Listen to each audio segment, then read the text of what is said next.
0.1 notes, understanding function notations takes us back to Algebra 1 class and helps us understand what's going on with that.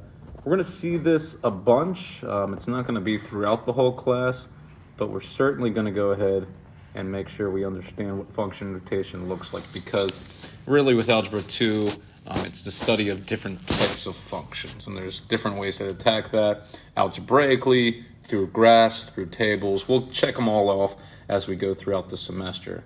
But we're talking about function notation here, so we're going to go ahead and say f of a is equal to b. So we're really kind of sort of breaking things down here. It's going to start off with the f. And we need to first understand, I think one of the more important things for this is understanding that when we say this, I guess we'll talk about the pronunciations here first, right? The F is right next to that A, and I think from Algebra 1 class, whenever you see parentheses, you might think about, hey, is this some sort of multiplication, right? Because parentheses usually helps us think to ourselves, is that multiplication? So when I see the F and the A next to each other, understand that's not multiplication. So I think that's a super important concept here.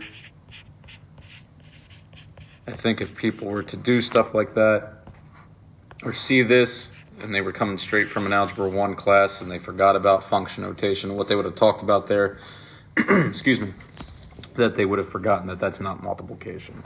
In fact, whenever I see the letter F, all right, whenever I see the letter F, what that does for me is that just names my function. So we're talking about naming a function.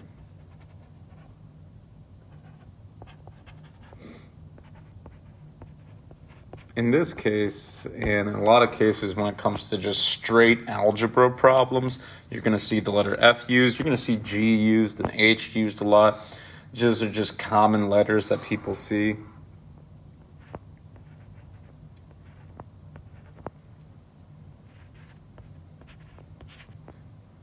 Right? As you go through these problems, they might start representing something in words. So sometimes I'll see maybe the letter N because it's talking about a number of somethings. But for now, that's just there for labeling purposes. It's not any math work whatsoever. It's just letting me know this is the name of the function. Later on in this unit, you'll come to figure out that I could have different functions working at the same time. So I would have to name this function F and this function G and this function H. Then we get to the A and the B. These are the larger parts in this scenario. Excuse me. And I want to start off by talking about A, because it all starts off with A in this function notation. What you would notice from A a lot is a lot of things. So let's first talk about mathematically speaking. Right now in this setup, it's known as A. You're going to see a lot of time it's going to be X. You're going to see a lot of time, oddly enough, you're going to see in that parentheses T. And when you see T, you're going to be seeing it as time. The overriding concept here is that there's a couple different names for that item that's appearing in the parentheses. Some of the names that come about here is an X value. Like if I was looking at a graph, that would be my X value would be how I travel to the left or to the right, horizontally. I could see it named as an input, right? It's what I'm going to put into the function.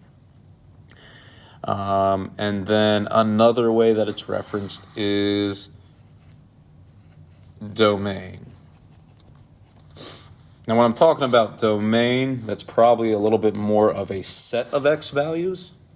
So let me highlight that real quick.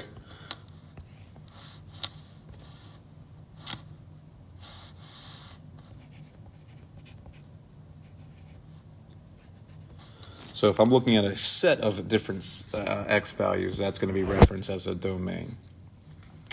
regardless, this is what I'm putting into the function. And so when I move over to b, that's referencing our kind of the partner to the x value. All right, so right now it's b, of course, but as you probably remember, especially from Algebra 1 class, if you were remembering graphing on a coordinate, well, what's x partner? It's y. So a lot of times you're going to see this as the letter y. So it could end up being our y value. What's the corresponding part to input?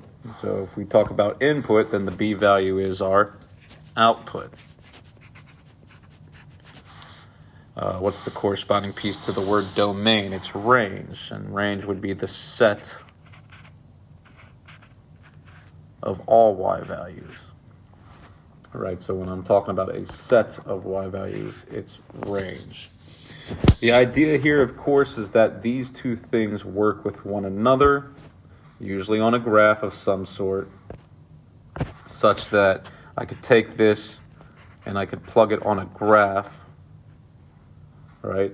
I could take this, plug it on a graph, and I would have x comma y be a thing. I could look at a table, as we will, and x and then a y would be this thing.